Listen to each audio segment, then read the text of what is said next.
If you've ever built internal tools, whether it be dashboards, onboarding flows, approval systems, or something else, you've probably come across either Retool or ToolJet. Both platforms promise you could build apps faster with less code, but here's the question: which one actually makes app building easier? Today, I'm putting both to the test with one real-world scenario: build a customer onboarding app using AI. Same prompt, same requirements, two different platforms. Let's see which one truly delivers on the promise of low-code AI app building. Let's jump into it.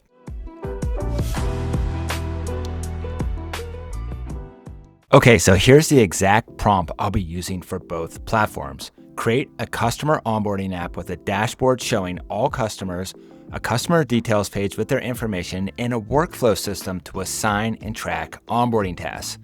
3 clear requirements: a dashboard view, separate customer details page, and task management. Pretty straightforward, right? Let's see how each platform interprets this, and we'll start with Retool. All right, we're gonna get started with Retool first. I'm gonna go here into their AI assistant, and I'm gonna put in my prompt, and I'm just gonna go ahead and hit enter. I'm not gonna give it any more context than the prompt that I gave.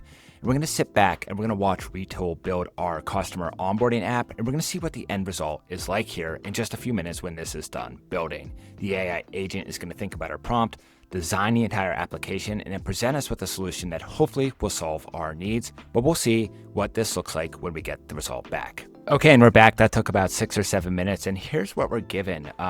This app right here, and as you can see, we have 3 different columns. We have our customer details, and we have our onboarding task. And technically, this is what we asked for. All the pieces are here. There is the customer table, the customer details table, and the assignment of tasks field. But here's the problem: it's all sort of crammed onto one single page. Everything, the dashboard, the customer details, the task workflow, it's sort of stacked horizontally here, but it completely ignores all the multi-page requests that we asked for.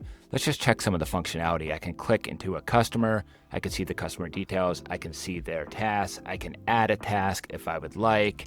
I'll just type something in here. I can assign it to a person. Of course, this is all using dummy data because we didn't connect it to a data source, but I can save the task, and then everything should be working, and it is. So this is okay. This is what we asked for, but it is missing some important things like multi-pages, a nicer looking dashboard, and the functionality, I would say, is a little bit limited. Okay, let's switch over to ToolJet and do the same thing and compare the results.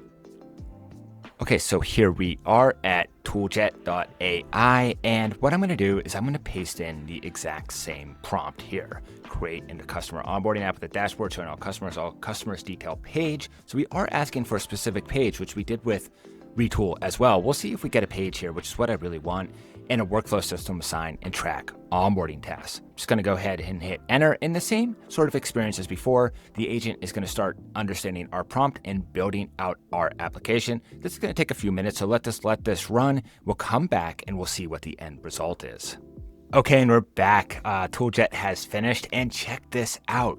We have our application built by ToolJet, and this looks totally different. To me, this feels like a real application. Of course, we don't have any customer data in here yet. There's not any sample data, but look at this. We have a beautiful dashboard which is showing key metrics, including active onboarding's completion rate, average time to complete. We would see our active customer progress here, additional customers. We have tasks below. So we have this nice dashboard view, but across the top, we have different tabs. Like we have a customers tab, we have a task tab, we have a reports tab.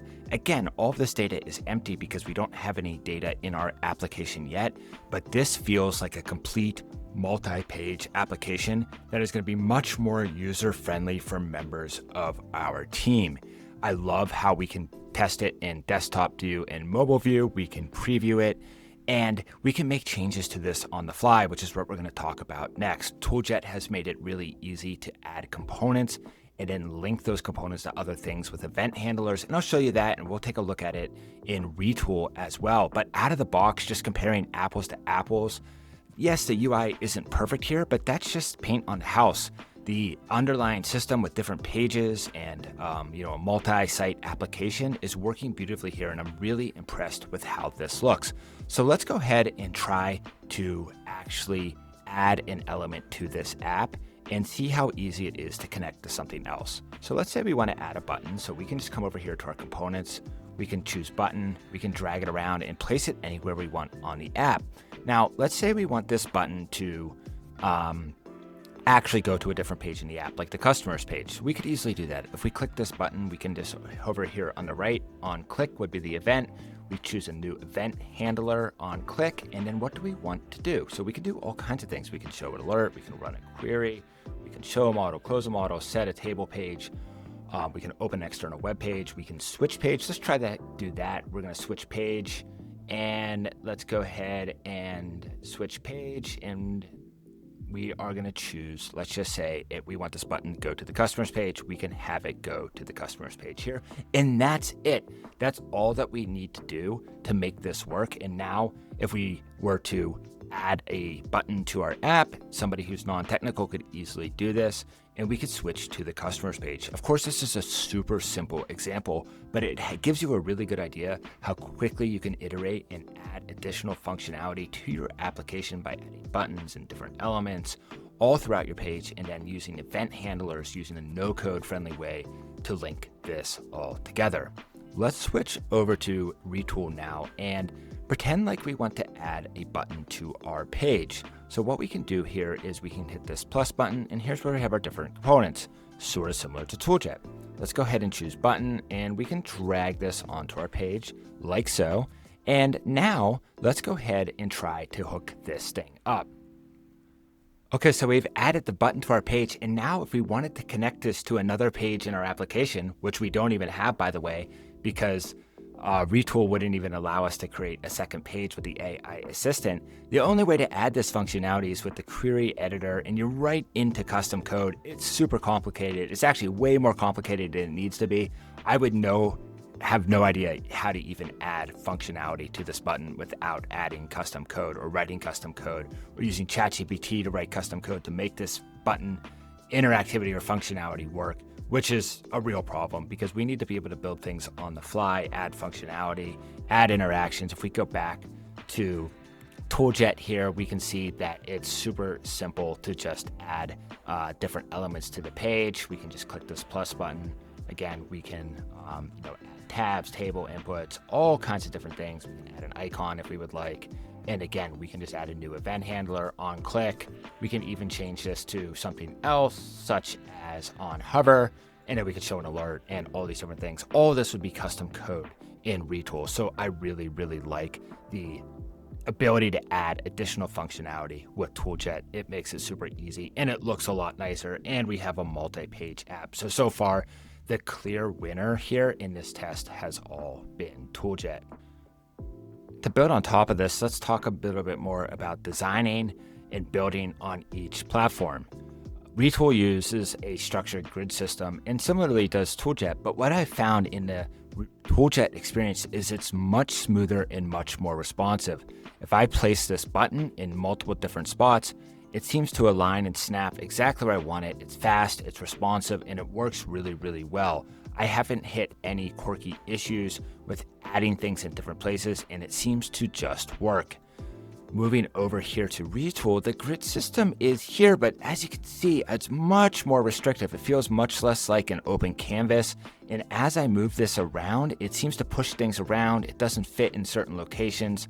The button span breaks, and there's just a lot of problems I feel with this. I feel it's a lot less intuitive, a lot more like a restrictive system versus this open canvas that we have here over on ToolJet. So I really, really like the UI of ToolJet, much, much better. And from a technical standpoint, ToolJet is much less technical, easily adding event handlers to different components on the page. So again, ToolJet is definitely winning here over Retool in terms of ease of use and their sort of like design canvas and actual app building within the application. The other thing I would say is just with Retool, it really feels like you must be a developer to really use and understand and add functionality to this application. But in ToolJet, it honestly feels like I'm able to build an app from a no-code standpoint or a non-technical standpoint. And then, of course, you can add custom functionality with code in both applications, Retool and ToolJet. But ToolJet is making this much more user-friendly, much easier to use. And really, it's just a lot more simple from everything that I tested. A couple other things, both platforms have role-based access control. So if you need that, both platforms have it. You can control who sees what. So that wouldn't be a problem no matter which application that you're using. Audit logs, both applications have full activity tracking in both, so you can audit your application, audit the usage, what's happening within your application. If you're a large enterprise, both applications both scale well and handle large enterprise applications well. You can also control row and component level access security. You get granular permissions with both Retool and ToolJet. So if that's something that you're looking for, both applications have it. In terms of version control, this is where ToolJet really pulls ahead. Both have version control, but ToolJet's version control is way more intuitive. You get visual diffs, easier branching, and a cleaner history of changes.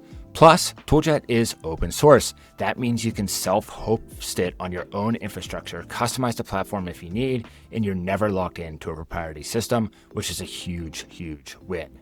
Retool is definitely excellent out of the box, but it's a closed platform and you need to be more technical to use it once you're in your ecosystem, which works great for many users. But if you need control and customization later, ToolJet is definitely going to give you way more options. When it comes to team collaboration, both platforms do support multi-users, version control, and role management, but ToolJet's visual-first approach makes a real difference in cross-functional teams. Product managers can actually tweak the UI, designers can adjust layouts, and developers can dive into queries, all without stepping on each other's toes or needing to understand JavaScript.